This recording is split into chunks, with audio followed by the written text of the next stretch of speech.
35ാമത് SFI സംസ്ഥാന സമ്മേളനത്തിന് ഇന്ന് തിരുവനന്തപുരത്ത് തുടക്കമാകും. പൊതുസമ്മേളനം മുഖ്യമന്ത്രി പിണറായി വിജയനും പ്രതിനിധി സമ്മേളനം ക്യൂബൻ അംബാസിഡർ ജുവാൻ കാർലോസ് മാർലസ് അക്യൂലരയും ഉദ്ഘാടനം ചെയ്യും.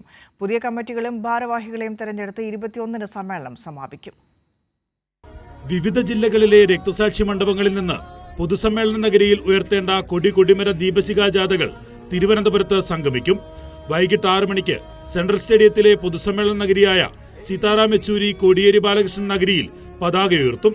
19 രാവിലെ 11 മണിക്ക് കാലക്ഷം വിദ്യാർത്ഥികൾ പങ്കെടുക്കുന്ന റാലിക്ക് ശേഷം പൊതുസമ്മേളനം മുഖ്യമന്ത്രി പിണറായി വിജയൻ ഉദ്ഘാടനം ചെയ്യും. വലിയ വിദ്യാർത്ഥി പ്രകടനവും സെൻട്രൽ സ്റ്റേഡിയത്തിൽ വെച്ച് രാവിലെ 11 മണിക്ക് നടക്കുന്ന പൊതുസമ്മേളനം ആരാധ്യനായ കേരള മുഖ്യമന്ത്രി സഖാവ് പിണറായി വിജയൻ ഉദ്ഘാടനം ചെയ്യും. SFIയുടെ സംസ്ഥാന അഖിലേന്ത്യാ നേതാക്കൾ പൊതുസമ്മേളനത്തിൽ പങ്കെടുക്കുന്ന നിലയുണ്ടാകും.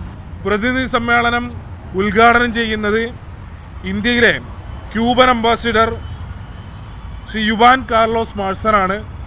അദ്ദേഹം വൈകുന്നേരം 4 മണിക്ക് പ്രതിനിധി സമ്മേളനം ഉദ്ഘാടനം ചെയ്യും. സമ്മേളനത്തിൽ മുഖ്യാതിഥിയായി ഇന്ത്യയിലെ ക്യൂബൻ മിഷന്റെ ഡെപ്യൂട്ടി ഹെഡ് ആബേൽ അബല്ലെ പങ്കെടുക്കുന്നുണ്ട്. AKG ഹാളിലെ അഭിമന്യു ധീരജ് നഗരിയിലാണ് പ്രതിനിധി സമ്മേളനം നടക്കുക. 14 ജില്ലകളിൽ നിന്നായി 503 പ്രതിനിധികളും 71 സംസ്ഥാന കമ്മിറ്റി അംഗങ്ങളും ലക്ഷദ്വീപിൽ നിന്നുള്ള 3 പ്രതിനിധികളും സമ്മേളനത്തിൽ പങ്കെടുക്കും. സംസ്ഥാന സെക്രട്ടറി PM മാർഷോ അവതരിപ്പിക്കുന്ന പ്രവർത്തന റിപ്പോർട്ടിന്മേൽ ഗ്രൂപ്പ് പൊതുചർച്ചകൾ നടക്കും. മറുപടിക്ക് ശേഷം പുതിയ കമ്മിറ്റിയെയും ഭാരവാഹികളെയും തിരഞ്ഞെടുത്ത് 21-ന് സമ്മേളനം സമാപിക്കും.